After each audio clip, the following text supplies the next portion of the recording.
മാതൃഭൂമിക്ക് വേണ്ടി. അക്കാലത്ത് മാതൃഭൂമി ചാനൽ തുടങ്ങിയിട്ടില്ലല്ലോ.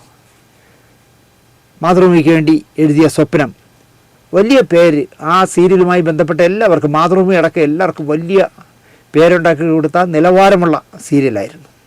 144 എപ്പിസോഡുകൾ. GLാൽ സ്വപ്നത്തിൻ്റെ തിരക്കഥ എഴുതി വലിയ പേരുണ്ടാക്കി കൊടുത്തു എല്ലാവർക്കും. GLാലിനും പേര് കിട്ടി, KK രാജീവിനും പേര് കിട്ടി, അതിലഭിനയിച്ച പ്രവീണയും ശ്രീവിദ്യയും അടക്കമുള്ളവർക്ക് പേര് കിട്ടി, അനൂപ് മേനോന് പേര് കിട്ടി, സുരേഷ് കൃഷ്ണയ്ക്ക് പേര് കിട്ടി. വലിയ പ്രശസ്തമായ പരമ്പരയായിരുന്നു. ലാൽ മരിച്ച ശേഷം വേറൊരുത്തൻ അതിൻ്റെ ബാക്കി എഴുതി. നമ്മൾ മറവിയുള്ളവരാണല്ലോ.